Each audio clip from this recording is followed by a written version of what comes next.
अभी भाई सुंदर जी ने कहा कि ये माताएं सुधर जाए तो सब सुधर जाए। वैसे देखा जाए ना, माताएं में बिगाड़ कम होता है, सुधरी हुई है। पुरुष ज्यादा बिगड़ा होता है। अच्छा, शराब पुरुष ज्यादा पीते हैं कि माताएं पीती हैं? गुटखा बीड़ी सिगरेट माताएं ज्यादा पीती हैं, पुरुष। अच्छा, रिश्वत ज्यादा पुरुष लेते हैं कि माताएं? अच्छा, व्यभिचार में बलात्कार पुरुष करते हैं कि माताएं करती हैं? जेल में ज्यादा पुरुष होते हैं कि माताएं होती हैं? जेलों में जाके देखो, माताएं कम होती हैं। अच्छा, धर्म के कार्यों में पुरुष कमाते हैं, माताएं ज्यादा आती। पूजा पाठ ये ज्यादा करें तो सुधरा हुआ कौन है? माताएं सुधरी हुई है, पुरुष बिगड़ रहा है। इसलिए अश्वपति महाराज ने कहा, न मे स्तेनो जनपदे न कदर्यो न च मध्यपा नाना हिताग्रे ना विद्वान ना स्वैरी कुता। उसमें एक लिखा है, जब व्यभिचारी पुरुष नहीं है तो व्यभिचारी स्त्री कैसे हो सकती है? यानी पहले पुरुष बिगड़ता है, तब माताओं बहनों पर प्रभाव जाता है। माताएं बहनें तो वास्तव में सौम्य होती हैं, कुछ धर्म कार्यों में रुचि रखती हैं, पर थोड़ा अंधविश्वासों में ज्यादा विश्वास रखती हैं। वो शुद्ध ज्ञान थोड़ा हो जाए तो फिर चार चांद लग जाएं। बाकी जीवन तो माताओं का हमसे अच्छा ही होता है। इसीलिए मैं थोड़ा निवेदन कर रहा था कि अपने इस रथ के साथ भी क्या किया जाए, शुद्ध कर्म। अब आता है सृष्टि के साथ शुद्ध कर्म क्या किया जाए, जिसमें अग्नि देवता, वायु देवता, जल देवता, सूर्य देवता, चंद्रमा देवता, औषधि देवता, वनस्पति देवता, इन सब में जो हम जीवन जी रहे हैं, इनके साथ हमारा क्या कर्तव्य है। तो देखो, हमारा जो ये जीवन है वो दो प्रकार के देवताओं से मदद लेता है, पोषण लेता है। एक तो चेतन देवताओं से लेता है। चेतन में 5 देवता माने जाते हैं। मातृ देवो भव, माता चेतन देवता है। पितृदेवो भव, पिता चेतन देवता है। आचार्य देवो भव, गुरुजन जो पढ़ाते हैं हमें वो देवता है। अतिथि देवो भव, जो उपदेश करने वाले अतिथि हैं वो देवता है। और पति के लिए पत्नी देवी है, पत्नी के लिए पति देवता है। ये 5 जीते जागते देवता माने गए हैं, शास्त्रकारों ने कहा है। कुछ जड़ देवता हैं जो सूर्य, चांद, अग्नि, जल, वायु, अन्न आदि हैं। इन दोनों प्रकार के देवताओं से हम क्या ले रहे हैं? मदद ले रहे हैं। माँ दे रही है, पिता दे रहे हैं, आचार्य दे रहे हैं। अग्नि, जल, वायु, पृथ्वी, इनसे हम ले रहे हैं। सूर्य से प्रकाश ले रहे हैं, चंद्रमा से चांदनी ले रहे हैं। यहाँ तक हमारा लेना हो रहा है। और आप सब जानते हुए लेने का फंड देने से घटता है। आप लेते ही रहो तो कर्जदार हो गए। इसलिए आपको उतना लौटाना पड़ता है। सिद्धांत ये सृष्टि का है, जितना लो कम से कम उतना तो लौटाओ, तभी आप अपने में सुखी रह सकते हैं। अब आते हैं कि हम इनको लौटाएं कैसे। चेतन देवताओं को कैसे लौटाएंगे तो बाद में चर्चा करेंगे।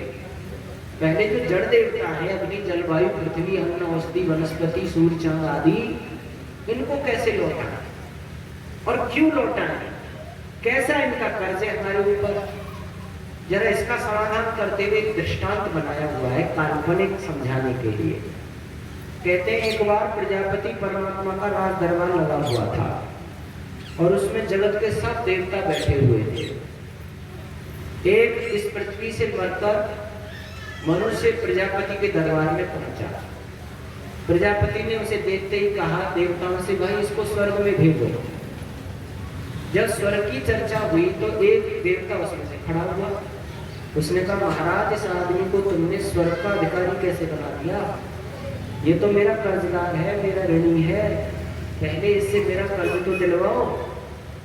प्रजापति ने कहा, आपका क्या नाम है और आपने इसको कर्जा कैसे कैसे दिया, ब्यौरे से बताओ। उसने कहा, जी मैं अन्न देवता हूँ। इसने पृथ्वी पर जाकर मुझ अन्न को 56 प्रकार के व्यंजन बना के खाया था। रोटी, दाल, भात, पूड़ी, कचौड़ी, रसगुल्ले, इमरती, बर्फी, गुलाब जामुन, हलवा, पकौड़े, पता नहीं क्या क्या बना बना करके मुझे खाया और शौच के द्वारा, टट्टी के द्वारा मुझे दूषित करके निकाला। मेरी शुद्धि का इसने कोई इंतजाम नहीं किया। प्रजापति ने कहा, तुम तो अन्य देवता के कर्जदार निकले भाई, तुम्हें पृथ्वी पर जाना पड़ेगा, सुअर बनना पड़ेगा, जितना अन्न बिगाड़ के आए हो उतना खा के साफ करके आओ। वो एकदम से घबराया, ऐसे गंदे शरीर में भी जाना पड़ेगा मुझे। इतने में एक देवता खड़ा हुआ, उसने कहा महाराज ये तो मेरा भी ऋणी है, तुम्हारा क्या कर्जा है? तुम कौन हो? कि मैं जल देवता हूँ, इसने शुद्ध जल के रूप में मुझे पिया था और पेशाब के द्वारा, पसीने के द्वारा मुझे गंदा करके निकाला। घर को साफ किया तो गंदी नाली में बहाया, वस्त्र धोए तो गंदा किया, शरीर धोया तो गंदा किया। शुद्ध जल प्रयोग में लेता रहा और मुझे अशुद्ध करता रहा। इसने मेरी शुद्धि का कोई इंतजाम नहीं किया। प्रजापति ने कहा तुम तो जल देवता के लिए ऋणी निकले, तुम्हें तो फिर पृथ्वी पर जाना पड़ेगा और तुम्हें मछली कछुआ भी बनना पड़ेगा। ये मछली क्या है? ये जल का सफाई कर्मचारी है। जिस तालाब में कुएं में मछलियां होती हैं वो अशुद्ध जल को खाती हैं और शुद्ध बनती हैं, पर दुर्भाग्य देखो ये मनुष्य उस सफाई कर्मचारी को भी खाने लग गए। भगवान ने तो उसे जल को धोने के लिए, साफ करने के लिए छोड़ा था और ये उसको ही भटकने लग गया। इतने में एक देवता खड़ा हुआ, उसने कहा ये तो मेरा भी ऋणी है, तुम कौन हो? तो मैं वायु देवता हूँ। इसने शुद्ध ऑक्सीजन के रूप में मुझे लिया था और अंदर से गंदा करके बाहर निकाला। अपान वायु छोड़ा तब गंदा किया, डीजल पेट्रोल कोयला जलाया तो उस देवता को गंदा किया। शुद्धि का इसने कोई इंतजाम नहीं किया। प्रजापति ने तुम तो वायु देवता के भी ऋणी हो, तुम्हें फिर पृथ्वी पर जाना पड़ेगा और तुम्हें मक्खी मच्छर सर्प बिच्छू बनना पड़ेगा। जिनके दंत में विष होता है वो विषैली वायु को खाते हैं, इसलिए वो विष इकट्ठा हो जाता है।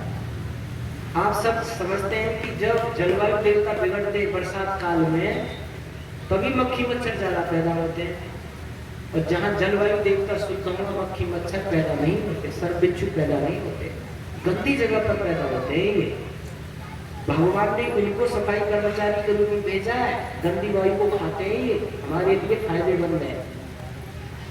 क्रमशः एक एक करके देवता अपना कर्तव्य उसे बताते गए, प्रजापति उसे अधोयोनि में डालने की बात करते गए। उसने हाथ जोड़ के कहा प्रजापति महोदय मैं समझ गया हूँ कि मैं देवताओं का ऋणी कर्जदार। एक बार मुझे मनुष्य जीवन का मौका दे दो और विधि बता दो कि मैं इनके कर्जे को चुकाऊं कैसे, तरीका क्या है। प्रजापति ने देवताओं से कहा भाई इस मनुष्य के कुछ अच्छे काम भी हैं, दोबारा ये मनुष्य बन सकता है, आप इसको तरीका बताओ तुम्हारे कर्जे को ये चुकाए कैसे। उन्होंने कहा एक तरीका है महाराज, हमारा एक प्रधान है, सरपंच है, मुखिया है, उस मुखिया को ये दे देगा, वो मुखिया हम सबको बांट देगा, इसका कर्जा चुक जाएगा। तुम्हारा मुखिया कौन है? हम सब देवताओं का मुखिया है अग्नि, इसलिए अग्निर्वै देवानां मुखम, अग्नि सब देवताओं का मुख है, ऐसा महर्षि याज्ञवल्क्य ने लिखा है। जितने देवता दुनिया के हैं उनका मुख क्या है, प्रधान क्या है, मुखिया क्या है? अग्नि। इसीलिए अग्नि को ये सौंप दे तो 4 प्रकार के पदार्थ अग्नि में डाले जाते हैं। सुगंधित जो जलवायु देवताओं को सुगंधित करते हैं, केसर कस्तूरी आदि। रोगनाशक जो इन देवताओं को रोग मुक्त करते हैं, गुग्गल गिलोय अगर तगर आदि। मिष्ट गुणयुक्त जो इन देवताओं को मीठी स्वभाव वाले बनाते हैं, गुड़ है, शक्कर है, शहद है, मिश्री आदि। और पुष्टिवर्धक बलवर्धक जैसे बादाम है, घृत आदि है, दूध आदि है। ये 4 प्रकार की सामग्री बनाओ और हवन कुंड में सब देवताओं के मुखिया अग्नि की स्थापना कर लो और इन 4 प्रकार की मिक्स सामग्री को मंत्र बोल के स्वाहा अग्नि देवता को दे दो। अग्नि देवता उनको तोड़ तोड़ करके सूक्ष्म करेगा और वायु देवता को दे देगा। वायु देवता केसर कस्तूरी बादाम घी को पाकर सुगंधित हो जाएगा, बलकारी हो जाएगा, मीठी स्वभाव का हो जाएगा, रोग मुक्त हो जाएगा। फिर वायु देवता उड़ के ले जाएगा घी और केसर कस्तूरी के पदार्थों को बादलों को दे देगा, जो बादलों में जल के कण हैं उन जलों को दे देगा, तो जल देवता शुद्ध पवित्र हो जाएगा। और जल देवता बादल उसको घी सामग्री अगर तगर केसर कस्तूरी गुड़ शक्कर शहद आदि को लेकर भूमि पे पड़ेंगे तो भूमि देवता पवित्र हो जाएगा।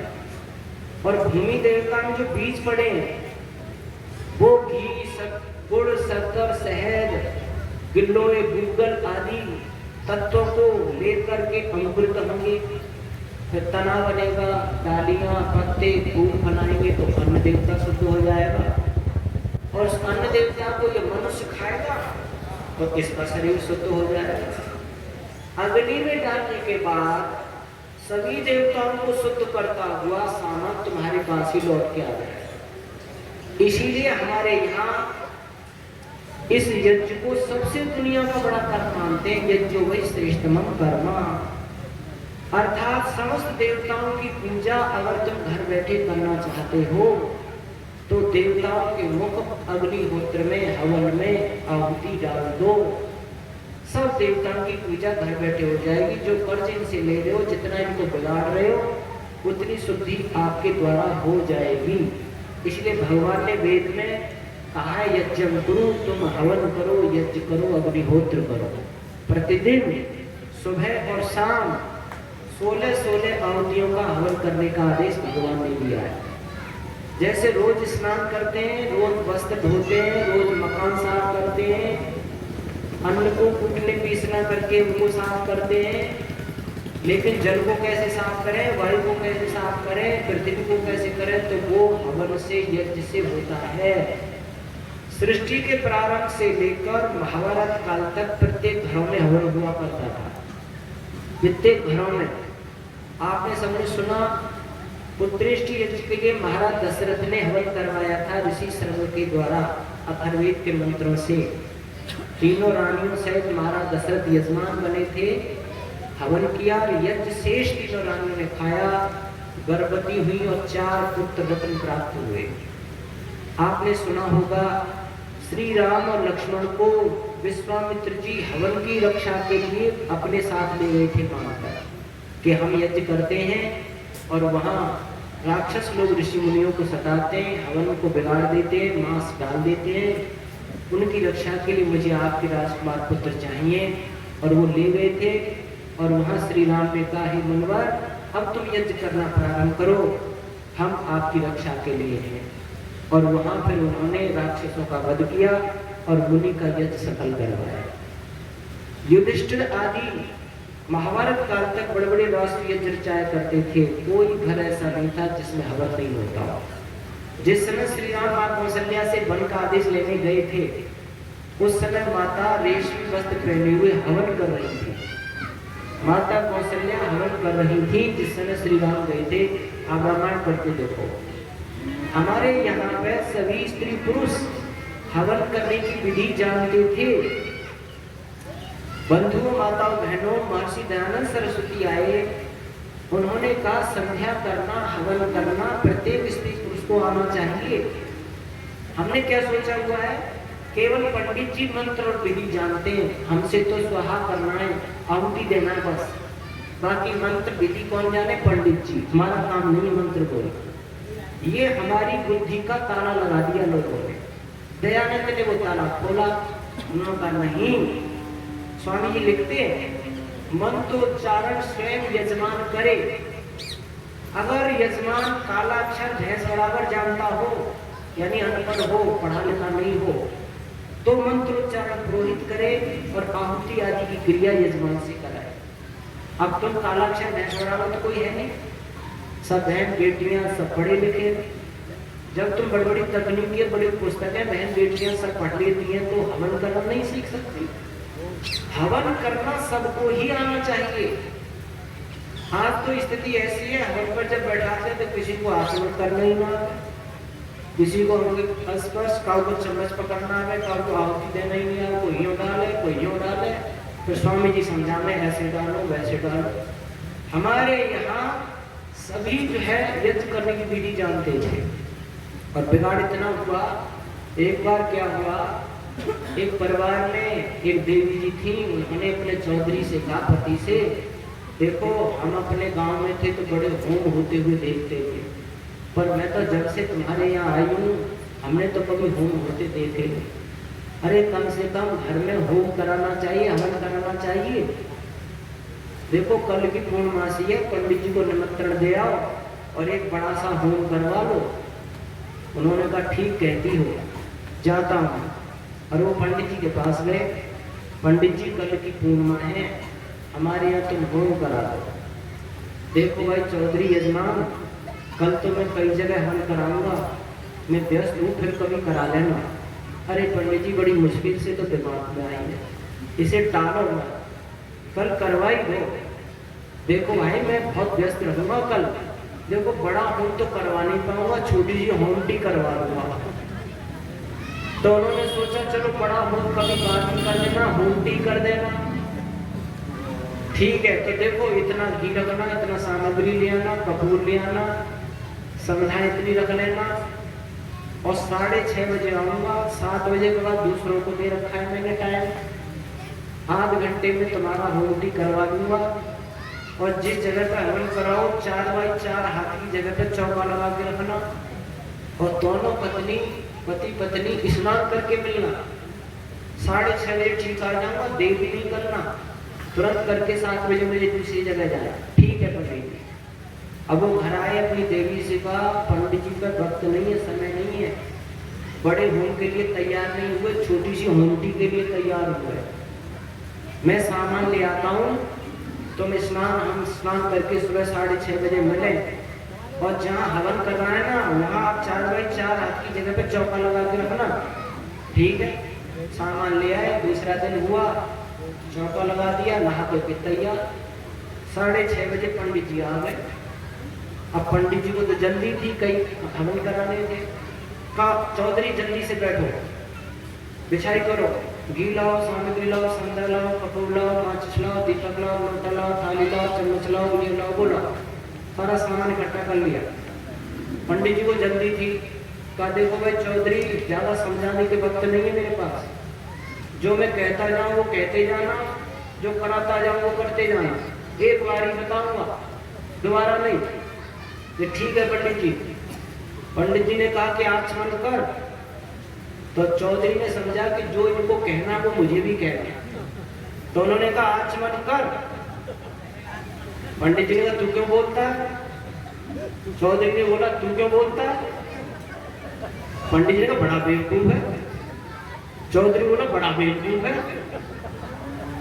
पंडित जी गुस्सा आया, जब बेवकूफ का तो एक ही मार दूंगा। अब पंडित तो मार नहीं पाए, इतने में चौधरी का तो पड़ गया उसमें। अब वो उलट पुलट होने लगे, कभी चौधरी नीचे, कभी पंडित जी नीचे। अब उसका पैर पंडित जी का चौका से बाहर जाने लगा। चौधरानी देख रही थी, होमटी शुरू हो गई। और ये पंडित जी होमटी को फैला रहे हैं, पहले तो थोड़ा सा चौका लगवाया, बाहर ले जा रहे होमटी को। तो चौधरानी डंडा दिया पंडित जी के पैर में, होमटी को चौका चौका में करो पंडित जी, बाहर मत फैला। अब बहुत देर उलट पुलट हो गई। तब जब पंडित जी थक गए तो उन्होंने कहा छोड़ दे। तो चौधरी ने कहा छोड़ दे। जैसे ही पंडित जी छूटे, अपने पोती पकड़ा रखे और भाग लिए। अब चौधरी बोला चौधरानी एक छोटी सी होमटी करने में इतनी ताकत लगानी पड़े तो बड़े होम के लिए कितनी ताकत लगानी पड़ती होगी। चौधरानी बोली चौधरी जी पंडित जी होमटी तो करवा दे पर दक्षिणा तो ले ना दे। चौधरी बोला मैं तो होमटी कराते थक गया, दक्षिणा तू दे आ। अब वो अपना सीधा बीता अनाज कपड़े उपड़े लेके चली। अब वहाँ पंडित जी ने अपनी पंडितानी को बता दिया, वो सुबह सुबह झाड़ू लगा रही थी। अरे आप ऐसे मूर्ख चौधरी के पाले पड़ गए, सारी कर तोड़ के डाल दी, काय के हवन कराने गए। अब पंडितानी सुन के गुस्से में थी, इतने में चौधरानी पहुंच गई। देखो पंडित जी होमटी तो करवाए पर दक्षिणा न लेके आए। अच्छा जी हाँ, और आ गई मैंने चढ़ाने। उसने झाड़ू लेना शुरू किया और वो सीधा देती जाए और झाड़ू खाती जाए। देख करके घर पहुंची, बोली चौधरी जी इतना जोर होमटी कराने में ना लगे, इतना दक्षिणा लेने में लगे। हमारे देश के लोगों को क्या हो गया है, घर का बच्चा बच्चा मेरे देश का बेटी बहन सब हनोट करना जानते थे, मंत्र जानते थे, विधि जानते थे, लेकिन आज हम उन पवित्र कार्यों को, यज्ञ जैसे कार्यों को छोड़ गए और पता नहीं कितने अंधविश्वासों में हम पड़ गए। इसलिए बहन बेटियों देखो, यहाँ पर एक नित्य कर्म विधि मिलेगी आपको, आदर्श नित्य कर्म विधि। इसमें संध्या करने की विधि दी है, भगवान का भजन करने की। किसी गुरु औलिया कोई पैगंबर के पास जाने की जरूरत नहीं है। भगवान का भजन कैसे किया जाए इसमें विधि है। थोड़ा सा ऐसा स्वामी जी किसी से पूछ लो, और नहीं तो इसमें लगाए अब ये करो, अब ये करो, अब ये करो। और हवन करने की शुद्ध विधि दी है इसमें, 5 यज्ञ करने का विधान इसमें दिया है, और बढ़िया भजन भी दिए इसमें। आप भजन भी इसमें से सीख सकते हैं। ये बड़ी भी आती है नित्य कर्म विधि, और ये छोटी है। बड़ी भी मिल जाएगी और छोटी भी मिल जाएगी। बड़ी भी उनके पास है, ज्यादा कीमत की नहीं, जिसमें बहुत ढेर सारे भजन मिलेंगे आपको अच्छे अच्छे, राष्ट्रभक्ति के, यज्ञ के, भक्ति के, धर्म के, व्यवहारों के, वैराग्य के, कितने कितने बढ़िया भजन और हवन और वो सब विधियां आपको मिलेंगी। हर घर में 3 पुस्तकें तो होनी चाहिए, नित्य कर्म विधि, सत्याग्रह प्रकाश और एक संस्कार विधि। बच्चों के 16 संस्कार मैंने दूसरे दिन जो बताए थे। नए बहदूर वर्ग को तो संस्कार विधि जरूर पढ़नी चाहिए, इसीलिए 3 पुस्तकें तो जरूर, और भी इनके पास पुस्तकें वो खरीद के ले जाना, ज्यादा महंगी नहीं है, ये जीवन बदल देंगी आपका। तो हमें क्या करना है, सब देवताओं की पूजा करने का एक ही विधि विधान है, हवन। इसलिए अंग्रेजों ने घर को क्या नाम दिया, होम। होम मीन्स हवन।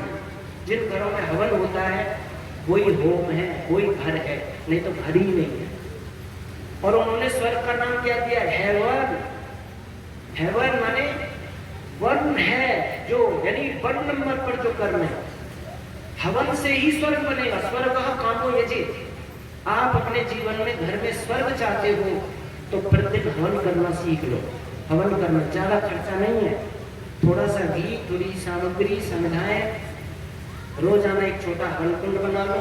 हवन कुंड भैया लाए बेचने के लिए, तांबे के हवन कुंड हैं, पात्र भी हैं। आप अपने घरों में हवन कुंड बनाइए, लीजिए, और उसमें एक ऐसा जगह यज्ञशाला बना लो, कोने में सामग्री रख लो, घी रख लो, थोड़ा कपूर रख लो, और संध्याएं चेक करो, कपूर से अग्नि लगाओ, और आप आहुति दो, विधि पूरी सीख लो। नहीं तो तब तक गायत्री मंत्र से तो विधि पूरी नहीं आई। बाकी पढ़ी लिखी माता बहन भाइयों के लिए कोई परेशानी नहीं है, बहुत आसान है हवन करना सीखना, 10-15 दिन में ही आपको आ जाएगा। इसलिए ये काम किया करो। और एक बात समझे, जिस घर में हवन होगा क्या क्या फायदे हो सकते हैं। जिस घर में हवन होगा उस घर में धन धान्य की वृद्धि होगी, धन की कमी नहीं आएगी, क्योंकि यज्ञो वै विष्णु, यज्ञ को विष्णु कहते हैं, और विष्णु की पत्नी है लक्ष्मी। जिस घर में विष्णु रहेंगे, विष्णु की पूजा होगी, उस घर में लक्ष्मी कैसे नहीं आएगी। ये बहुत बड़ा अनुभव है। जिन घरों में हवन होते हैं उन घरों में धन धान्य की कमी नहीं रहती है। जिन घरों में हवन होगा उस घर में अच्छी प्रजाएं आएंगी, अच्छी संतानें जन्म लेंगी। जो नए बेटा बेटी का विवाह हो वो पहले से भी यज्ञ करें। मैंने इसे देखा है, बहुत बेटियां कवारे में यज्ञ करती रही, अच्छे वर मिले उनको, फिर वहां यज्ञ किए उन्होंने, फिर अच्छी संतानें मिली उनको। भगवान ने अच्छी आत्माएं उनकी गर्भ गोदी में भेजी। अच्छी जगह ही तो अच्छी आत्मा भेजेगा भगवान। और तुम्हारे जीवन में अच्छा कुछ है नहीं, यज्ञ संध्या उपासना है नहीं, अच्छी आत्मा कैसे भेज देगा। कौशल्या देवकी बनोगी तभी तो अच्छी आत्माएं तुम्हारे यहाँ आएंगी। आप महाराज दशरथ वसुदेव बनोगे तो ही तो आएंगी। इसीलिए हमें यज्ञ करेंगे, वहां अच्छी प्रजाएं, अच्छी संतानें जन्म देंगे। जहाँ यज्ञ होते हैं वहां पर लड़ाई पखेड़े नहीं होते, मुकदमेबाजी नहीं होती, क्योंकि सब लोग मिलकर के हवन करेंगे, फिर आपस में नमस्ते करेंगे, अंत में वार्ता करेंगे, त्याग की भावना आएगी, स्वाहा स्वाहा करेंगे, दंडवम करेंगे, एक दूसरे को रोजाना बैठेंगे, वार्ता करेंगे, फिर साथ साथ भोजन करेंगे। तो फिर लड़ाई झगड़े का मतलब ही खत्म हो गया। आपाधापी का मतलब खत्म यज्ञ कर देता है। जिस घर में यज्ञ होंगे रोग नहीं आएंगे, रोग नहीं आएंगे तो मेडिसिन में पैसा खर्च नहीं होगा। आपका स्वस्थ शरीर रहेगा तो रोग से तकलीफ दर्द आपको सहन नहीं करना होगा। यज्ञ से रोग के कीटाणु बैक्टीरिया घर के बाहर हो जाते हैं। देखो एक भोपाल की घटना आती है, कुछ वर्ष पहले, कई वर्ष हो गए, भोपाल में एक बार गैस रिस गई थी। फैक्ट्री, गैस की फैक्ट्री थी वहाँ, गैस कांड के नाम से आता है वो। गैस रिस गई उसमें से, और वो ऐसे गैस जा रही है, तो जो उसकी चपेट में आया वो मूर्छित हो गया, कोई अंधा हो गया, कोई मर गया। एक परिवार ऐसा था, उसने रोज हवन करते थे, उनके पास बढ़िया सामग्री, घी और संविधान पर्याप्त मात्रा में रखते थे कि वो रोज हवन करना है। अब उन्होंने देखा कि भाई गैस रिस गई है, आवाज आ गई, लोग अंधे हो रहे हैं, बहरे हो रहे हैं, मर रहे हैं। अब मरना तो नहीं, इस गैस से भाग के तो नहीं जा सकते। तो उन्होंने क्या किया, अपना कमरा बंद किया और कहा भाई हवन करते, भगवान का भजन करते मरेंगे, और हवन करना शुरू कर दिया। हवन की सुगंधी ने, हवन के तेज ने पूरे कमरे में उस गैस के प्रभाव को आने नहीं दिया, उसको वो नष्ट करती रही और अपना प्रभाव घी सामग्री का बना रहा। कुछ समय के बाद उस पर कंट्रोल कर दिया गया। जब वहाँ डॉक्टरों की टीम आई और वो सब आए, तो वो परिवार सुरक्षित और आस पास के पड़ोसी सभी, कोई मूर्छित है, कोई मर गया, कोई कुछ हो गया। पता चला नहीं आप कैसे बचे? तो उन्होंने कहा हमने सोचा मरना तो है ही, क्यों ना हवन करते हुए मरेंगे। हवन करना शुरू कर दिया। इस हवन के प्रभाव ने इस गैस को अंदर प्रवेश नहीं होने दिया, पूरा परिवार सुरक्षित हो गया अग्नि के पास बैठने से। अग्नि क्या सूची है, गंदगी को, गंदे प्रभाव को नष्ट करने वाली है। इसीलिए जो अग्नि की समीपता करते हैं उनके अंदर पवित्रता आती ही चली जाती है। तो हम हवन करें तो निरोग रहेंगे। एक बात और ध्यान देंगे, हवन जिस घर में होंगे वहां भूत पिशाच सांकनी डाकनी भी नहीं आएंगे। बहुत से घरों में आ जाते हैं कि नहीं, बहुत सी माता बहनों को आ जाते हैं भूत पिशाच, ऐसे करने लग जाए। भूत पिशाच सांकनी डाकनी भी इससे नहीं आते। क्यों नहीं आते? क्योंकि भूत पिशाच कोई है नहीं, केवल एक वायु दूषित होती है, वो हमारे अंदर चली जाए तो वो आदमी अंदर बकने लगता है। दो उपाय हैं, दो तरीके हैं इसके। एक तो जानबूझ के करते हैं कुछ तो लोग, कुछ माता बहन जानबूझ के करें, अपना प्रभाव दिखाए। एक छोटा सा उदाहरण देता हूँ मैं यहाँ। पहले जो घर की चाचियां थी नहीं, हाथ की पीसा करती थी, संगठित करवा रहते थे। तो एक घर में बहू ज्यादा लोगों का कुलवा था, 5-5 किलो पीस है पशुओं के लिए और घर में लोगों के लिए, और फिर रोटी बना गए। तंग आ गई। एक दिन क्या किया, चाकी चला रही है, फरिया नीचे डाली, बात खोल लिए और कौन ना डाल रही, केवल खाली चाकी चला रही है और ऐसे करने लग गई। सांस जगी, उसने देखा, अरे बहू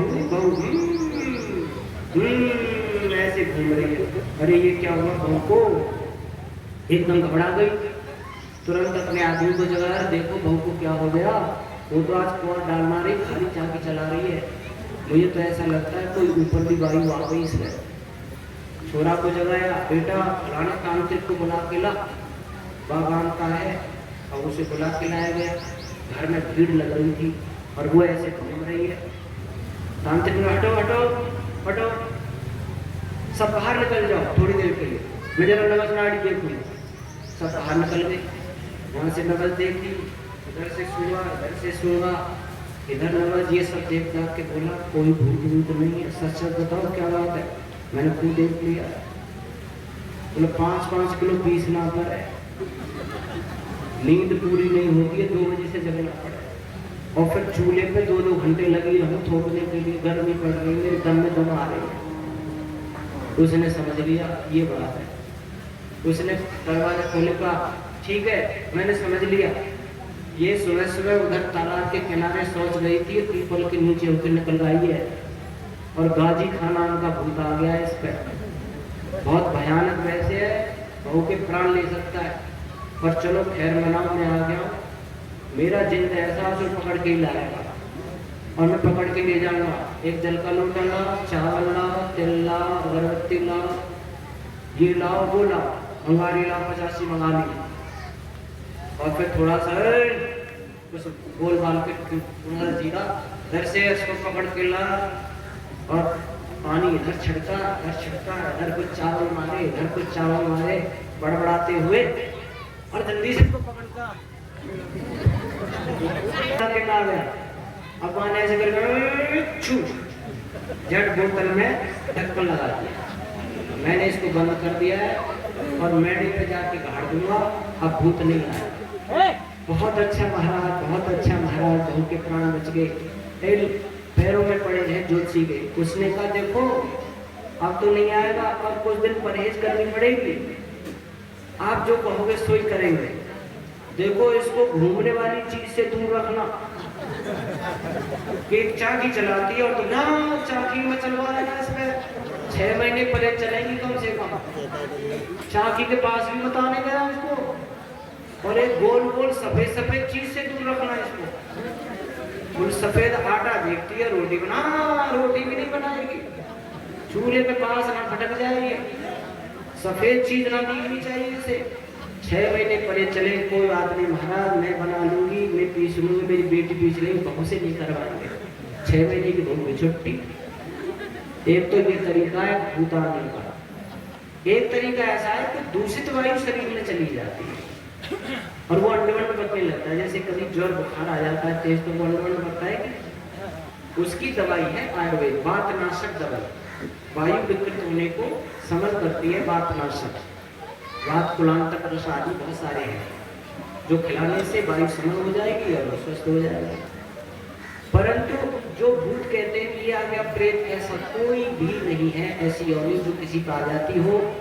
परंतु यज्ञ जिस घर में होगा उस घर की वायु शुद्ध पवित्र हो जाएगी, तो वहां पर कोई भूत प्रेत का मतलब ही खत्म हो जाता है।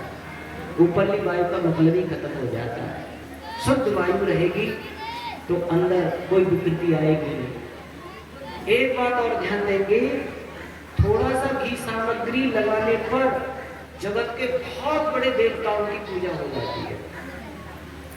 जगत के बहुत देवताओं की पूजा कैसे हो जाती है? एक व्यक्ति ने प्रश्न भी किया ऋषि से, थोड़ा सा घी सामग्री अग्नि में डालते हो और जगत में इतने देवता हैं, ये कैसे शुद्ध हो जाएंगे?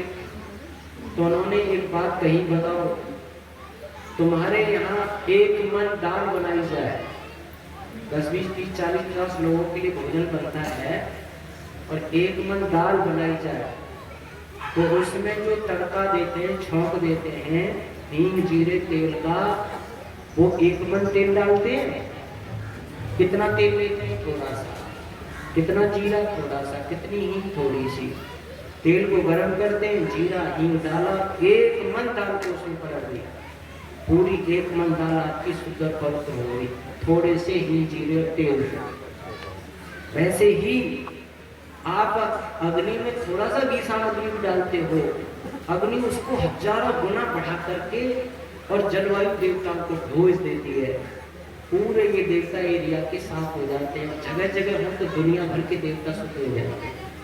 वैसे हमारे यहाँ पूजा पाठ करने का बहुत प्रभाव है। माताएं बहनें देवताओं की पूजा करती हैं और ये क्या करती है, जैसे नवदुर्गा आते हैं नहीं, तो एक पथवारी पे जाती हैं, तो क्या करती है, अंगारी लेती हैं, अंगारी पे तेल और घी डालती हैं, जिससे धुआं निकलता रहता है, सामग्री भी डालती होंगी, कुछ पतासे, फूल, कुछ हलवा और पानी, उसमें दूध और मीठा डालती हैं और ले जाती हैं।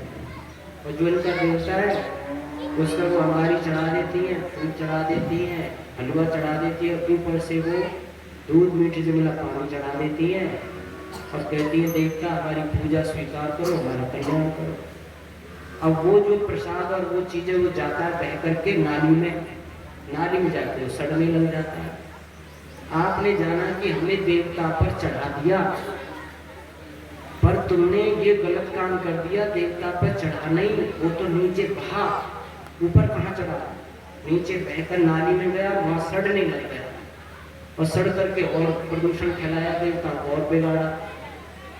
ये तो ऐसे समझो जैसे मैं अपने पिता की पूजा करना चाहता हूँ, पूरे शरीर को तृप्त करना चाहता हूँ, हलवा, रायता, सब्जी, रोटी थोड़ा सा लेता हूँ, पिताजी के सिर पर लगा देता हूँ, थोड़ा सा हलवा, पूरी सब्जी कंधे पर चिपका दूँ, कुछ घुटनों पर, और ऊपर से रायता ऊपर से पानी डाल दो, पिताजी मेरा भोग स्वीकार करो, पूजा हो जाएगी। आपको कहीं नहीं चिपकाना है, आपको केवल मुख में देना पिताजी को। ये मुख में हलवा, रायता, पूरी, सब्जी डालो। यहाँ एक अग्नि है, जठराग्नि, उसमें वो भोजन जाएगा। अग्नि उसे पकाएगी, सूक्ष्म करेगी, रस रक्त बनाएगी, पूरे शरीर को सौंप देगी। पिताजी का पूरा शरीर तृप्त हो जाएगा। एक ही जगह डालना मुख में। वैसे ही देवताओं के मुख में एक ही जगह डालना अग्नि में। तुम्हें जल में, वायु के लिए, सूर्य के लिए, चंद्रमा के लिए, पृथ्वी के लिए अलग अलग भाग नहीं डालने, केवल मुख में डालो। ये मुख अपने आप सब देवताओं को, जैसे इसने सब देवता शरीर को पहुंचा दिया, वैसे ये देवता सबको पहुंचा देता है। यही एक शुद्ध विधि है, वैज्ञानिक विधि है, इसमें कोई अंधविश्वास नहीं है। और सभी देवताओं का घर बैठे पूजन हो जाता है, सबका आपको आशीर्वाद मिलता है। इसीलिए कवि ने यहाँ एक भजन भी लिखा है, यज्ञ हवन से बंधु तेरे भवन से दुख संकट न हो।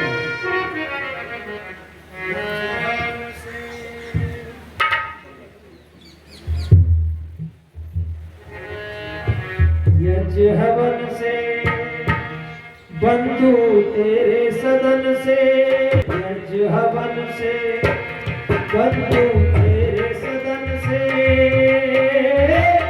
तुमको संकट मिट जाएंगे। यज्ञ हवन से बंधु तेरे सदन से, यज्ञ हवन से ओ बंधु तेरे सदन से,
पवन करेगा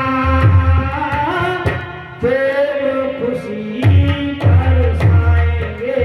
यज्ञ हवन से बंधु तेरे सदन से, तुम संकट हट जाएंगे।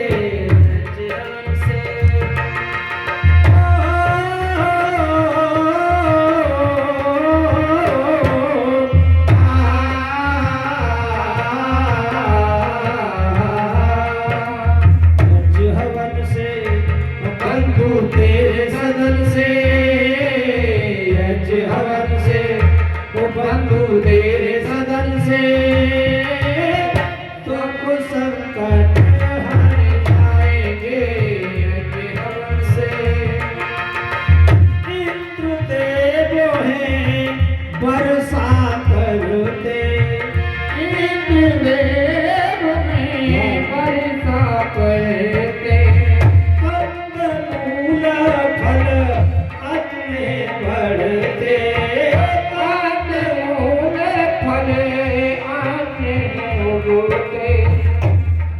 व्रत होंगे भारी कटेगी सब बीमारी, व्रत होंगे भारी कटेगी सब बीमारी, रोग सभी भाग जाएंगे। यज्ञ हवन से बंधु तेरे सदन से, यज्ञ हवन से बंधु तेरे सदन से, तुमको संकट हट जाएंगे। यज्ञ हवन से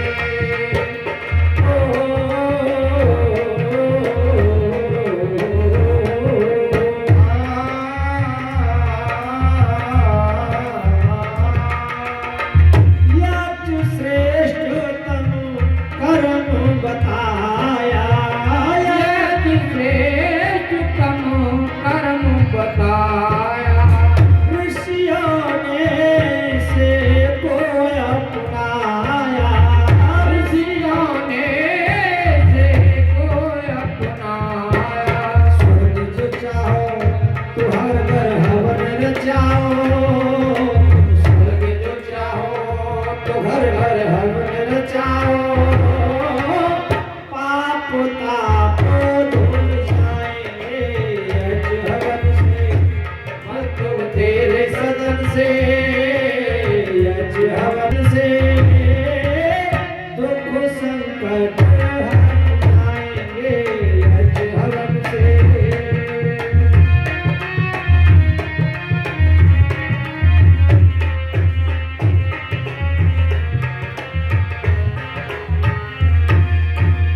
अग्निहोत्र से अश्वमेध तक, अग्निहोत्र से अश्वमेध तक, पृष्ठि यज्ञ से पुत्र तक, पृष्ठि यज्ञ से पुत्र की यज्ञ तक, पुत्रेष्टि से पृष्ठि यज्ञ तक, पुत्रेष्टि से प्रतिदिन होता सभी जन सुख से सोता, प्रतिदिन होता सभी जन सुख से सोता, प्रेम प्रीति बीत साएंगे यज हवन से, परंतु तेरे सदन से, यज हवन से, परंतु तेरे सदन से दुख संकट